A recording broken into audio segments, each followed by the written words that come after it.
Friends, मेरा नाम है ज्योति मिश्रा और मैं स्वागत करती हूँ आपके अपने चैनल में जीके क्लासेस फॉर प्रिपरेशन में।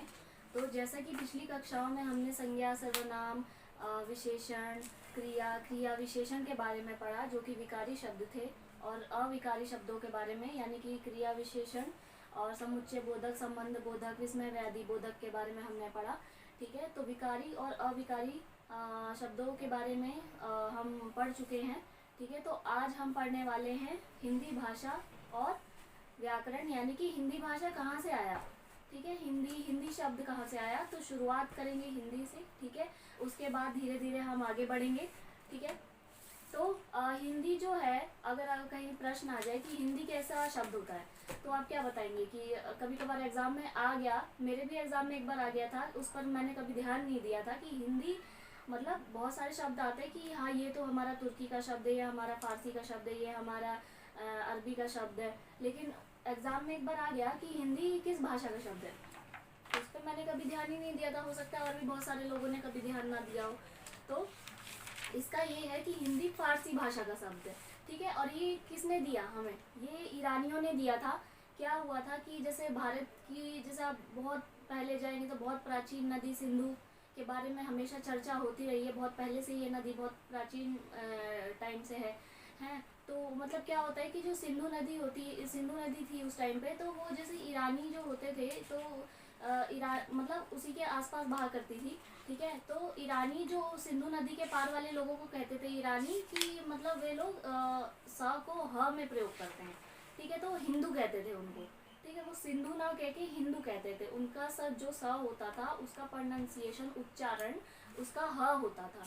ठीक है, तो इसलिए वो सिंधु के पार वाले पश्चिमी क्षेत्र में रहने वाले, उसके पार रहने वाले लोगों को कहते थे हिंदू। ठीक है, फिर उन्हीं ईरानियों ने हमें हिंदू के नाम से, या भारतवर्ष के रहने वाले लोगों को हिंदू के नाम से पुकारा। ठीक है, फिर क्या होता है कि ईरान में क्या होता है कि जो सिंधु को लोग जो हिंदू बोलने लगे, उसकी पहचान हिंदू के नाम से होने लगी। ठीक है, और जो उनकी भाषा जो हम बोलते थे हमारी भाषा, उनको वो हिंदी कहने लगे, हिंदवी कहने लगे। हिंदवी से क्या हुआ, जब शब्द रूढ़ हुआ तो वो क्या होने लगा, हिंदी हो गया। ठीक है, इस तरीके से एक हमारी प्रक्रिया चलती आई। ठीक है, तो अब वहाँ पे जो जैसे लोग होते हैं, प को प फ में उसको प कहते हैं, पारसी को पारसी कहते हैं, वहाँ पे रहने वाले लोग पारसी होते हैं। ठीक है, और क्या होता है कि सिंधु नदी के पास जो निवासी थे उनको, जैसे कि मैंने बताया कि हिंदू कहा, और वहाँ की जो भाषा थी हिंदवी कहलाई। हिंदवी जब शब्द रूढ़ हो गया तो वो बन गया हिंदी। ठीक है, इसी तरीके से सिंधु और सिंधु और स्थान क्या हो गया मिलके, हिंदुस्तान। स की जगह ह कर दीजिए, हिंदुस्तान हो गया। ठीक है, अब इस तरीके से हमारी जो हिंदी भाषा आई और हिंदी भाषा का हमारा जन्म हुआ, इस शब्द का जन्म हुआ। ठीक है, तो हिंदी का हमारा हो गया। अभी हम भाषा के बारे में देखते हैं कि भाषा क्या होती है। ठीक है, जो भाषा थी वो संस्कृत के भाष धातु से बनी थी। ठीक है,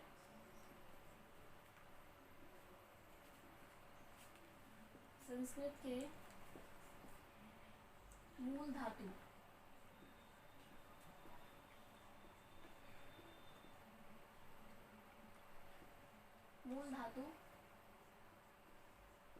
भाष, संस्कृत के मूल धातु भाष से बनी है। ठीक है, इसका क्या अर्थ होता है, भाष का क्या अर्थ होता था, भाष का अर्थ होता था भाव प्रकट करना या विचार प्रकट करना। ठीक है,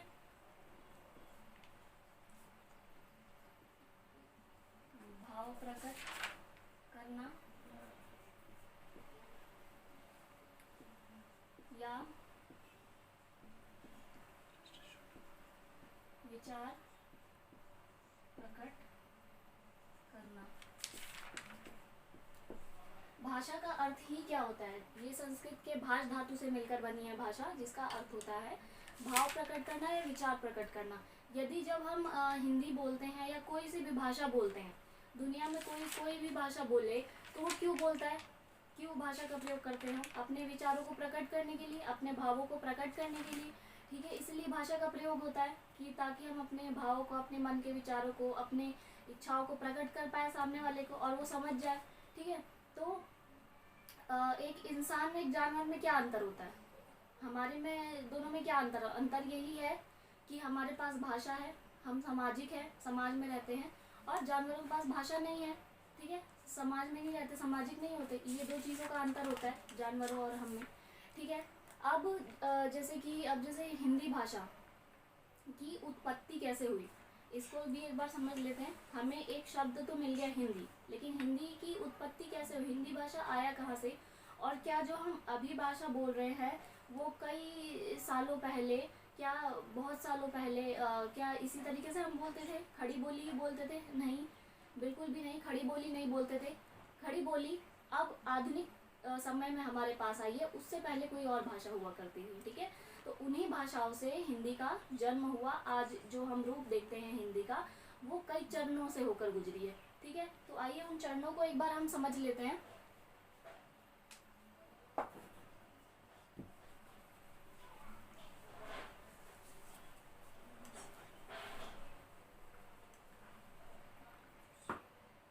जैसे कि हिंदी हिंदी है। ठीक है, तो सबसे पहले ये संस्कृत से सबसे पहले प्राचीन भाषा हमारी, जो कि वैदिक काल में या ऋग्वेद काल में जब उसकी रचना हुई उस वक्त बोली जाती थी। ठीक है, तो उसमें कैसी संस्कृत हुआ करती थी? देखिए, दो तरह की संस्कृत हुआ करती थी। एक होती थी हमारे पास वैदिक और एक होती थी लौकिक।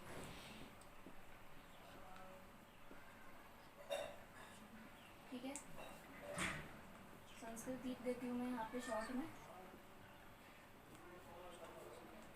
ठीक है, तो किस तरीके की संस्कृत हुआ करती थी पहले के वक्त में? वैदिक संस्कृत होती थी और एक होती थी हमारी लौकिक संस्कृत होती थी। ठीक है, अब संस्कृत के बाद क्या आई हमारी? संस्कृत के बाद क्या आती है हमारी? आई भाषा पाली। ठीक है, पाली के बाद हमारी भाषा आई प्राकृत। ठीक है, संस्कृत के बाद पाली आई हमारी, पाली के बाद हमारी प्राकृत आती है, प्राकृत के बाद आई हमारी अपभ्रंश। ठीक है, और अपभ्रंश का ही रूप है शौरसेनी।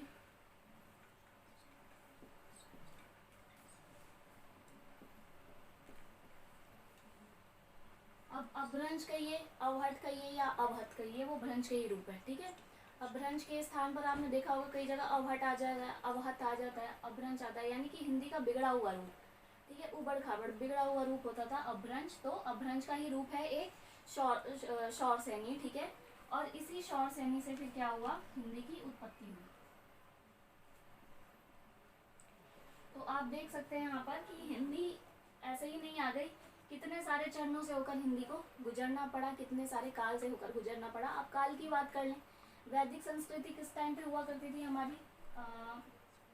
ये होती थी हमारी 1500 ईसा पूर्व से 1000 ईसा पूर्व तक हुआ करती थी। ठीक है, हमारी वैदिक संस्कृति 1500 ईसा पूर्व से 1000 ईसा पूर्व हुआ करती थी। ठीक है, अब हमारी जो लौकिक संस्कृति थी वो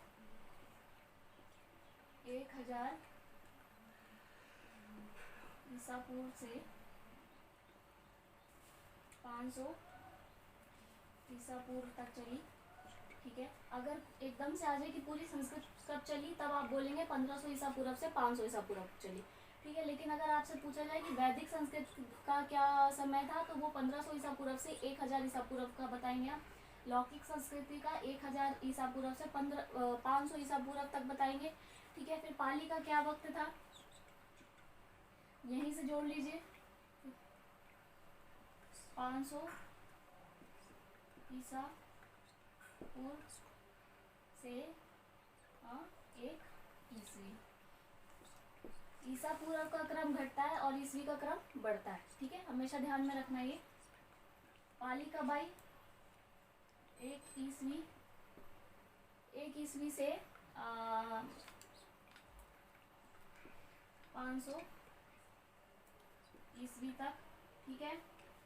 और हमारी इसके बाद 1 ईस्वी से 500 ईस्वी तक आई, ठीक है। और इसके बाद हमारी अपभ्रंश और सौर श्रेणी कब शुरू हुई, इसके बाद से ही ले लेंगे। 500 ईस्वी से 1000 ईस्वी, ठीक है। तो ईसा पूर्व हमेशा घटता है और ईस्वी हमेशा बढ़ती है, ठीक है। और हिंदी कब आई हमारी, हिंदी आई इसके बाद ही 1000 ईस्वी से।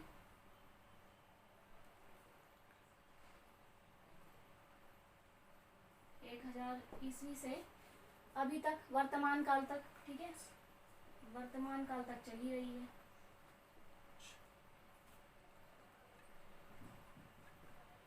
वर्तमान काल तक चल रही है, ठीक है। तो इस तरीके से हमारी हिंदी का चरण पूरा किया है हमने कि संस्कृत, वैदिक संस्कृत और लौकिक संस्कृत, ठीक है। 500 से 1500 से 500 ईसा पूर्व तक, ठीक है। फिर हमारी पाली आई 500 ईसा पूर्व से 1 ईस्वी, प्राकृत 1 ईस्वी से 500। आप देखेंगे 500 साल का अंतर है, ठीक है। 500 साल का अंतर है। और सौर सैनी 500 ईस्वी से 1000 और हिंदी 1000 से वर्तमान काल तक अभी चली रही है, ठीक है। तो सभी जानते हैं कि भारत में सबसे ज़्यादा बोली जाने वाली भाषा कौन सी होती है, हिंदी होती है। कभी आपसे पूछिए कि और भी भाषाएं हैं हमारे पास, लेकिन सबसे ज़्यादा बोली जाने वाली भाषा हमारी क्या होती है, हिंदी होती है, ठीक है। और सबसे ज़्यादा बोली जाने वाली जो बोली होती है वो कौन सी होती है हमारे पास, भारत में सबसे ज़्यादा बोले जाने वाली बोली भोजपुरी होती है, ठीक है। तो ये दो चीज़ों का हमेशा ध्यान रखेंगे।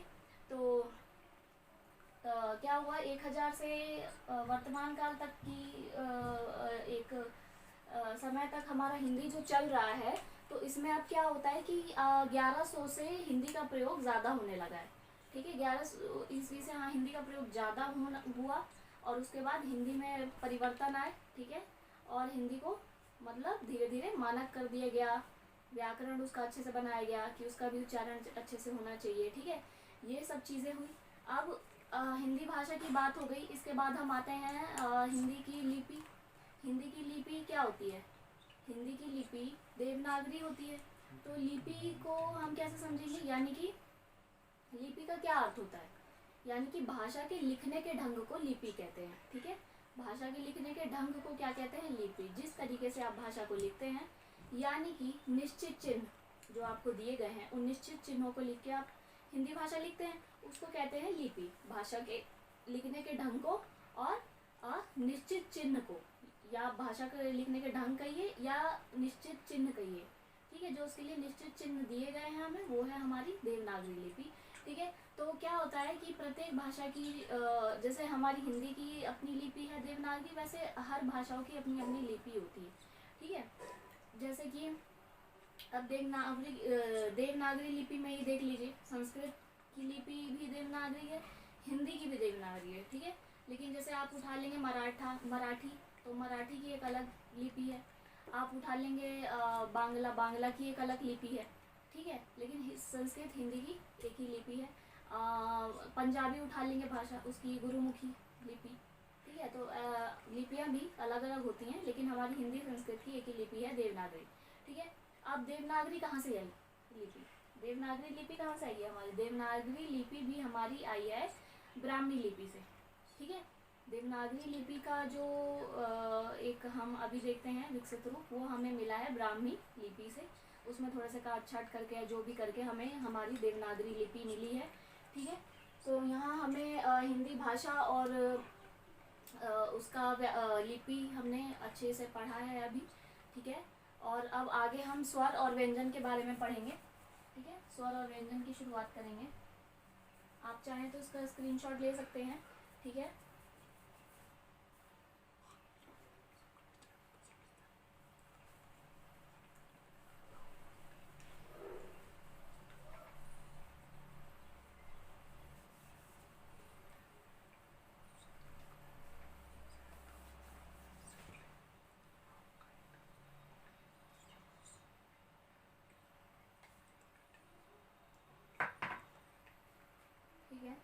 तो अभी हम स्वर और व्यंजन के बारे में पढ़ेंगे। स्वर,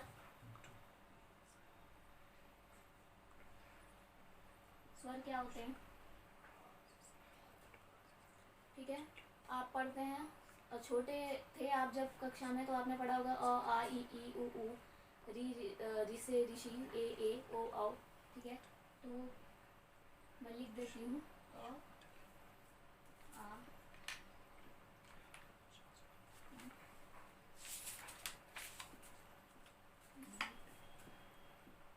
ठीक है।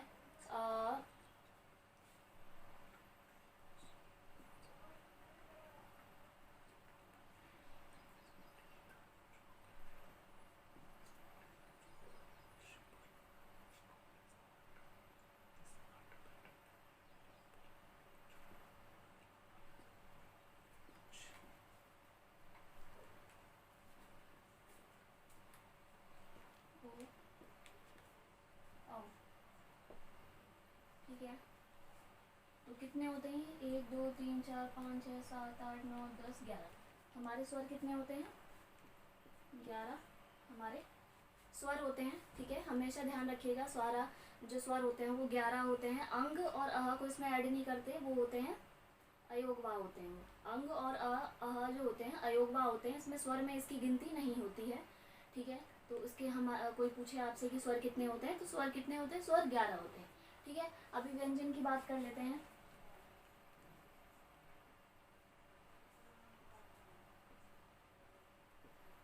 छोटी छोटी चीज़ों का भी ध्यान रखना काफ़ी ज़रूरी होता है, कई बार प्रश्न आ जाते हैं इनसे भी, तो कई बार नहीं पता होता हमें, ठीक है। तो छोटी चीज़ें भी उतनी बहुत ध्यान देनी बहुत ज़रूरी होती है, उतनी भी, ठीक है, जितने कि आपका बेस मजबूत रहना चाहिए, ठीक है। उसके बाद आप आगे इजीली अच्छे से चीज़ें सॉल्व कर लेते हैं, ठीक है। तो जैसे अभी हम व्यंजन देखते हैं,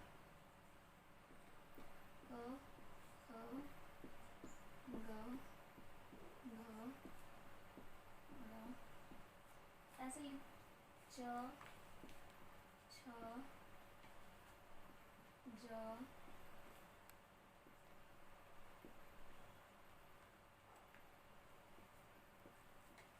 ठीक है,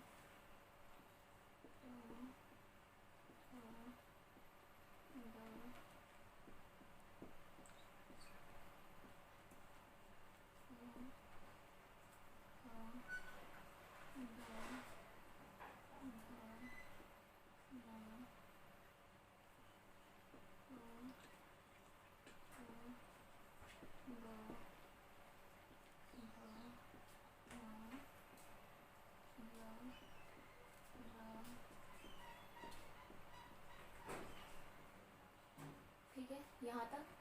अब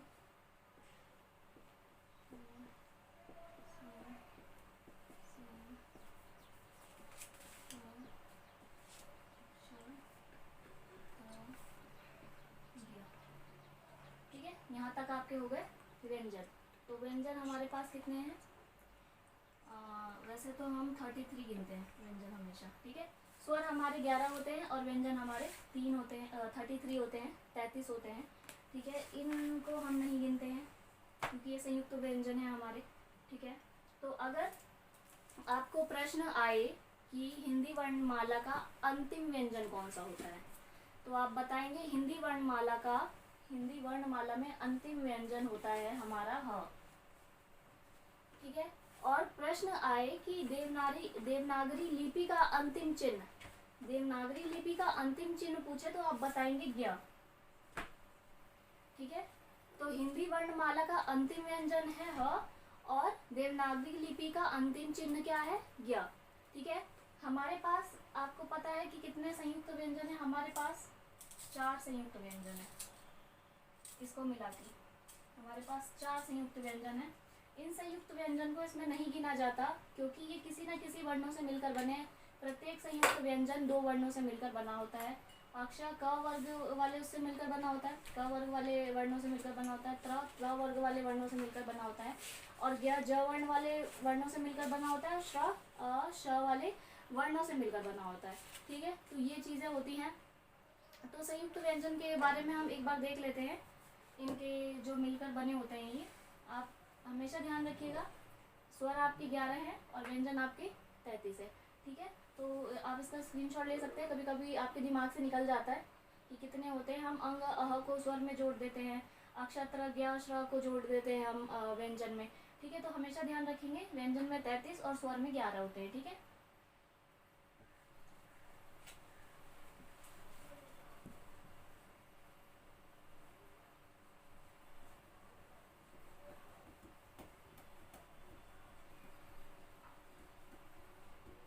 अब यहाँ पर हमारे संयुक्त व्यंजन है।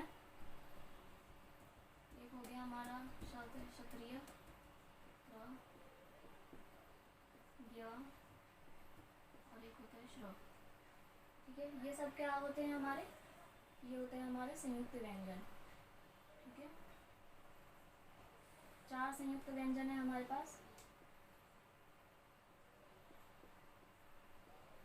तो अक्षर में क्या होता है, एक आता है हमारा क वर्ण का क, ठीक है, और एक आता है स से षटकोण वाला। ठीक है, क स मिलके क्या बनते हैं, श से क्षत्रिय। ठीक है, त्र में क्या आता है, त वर्ण का त आता है और र का आता है। ठीक है, अब इसके बाद ज्ञ में क्या आता है हमारा, ज आता है। ठीक है, तो ये ज वर्ण का ज और अड़ा खाली। ठीक है, श्र क्या होता है, श और र।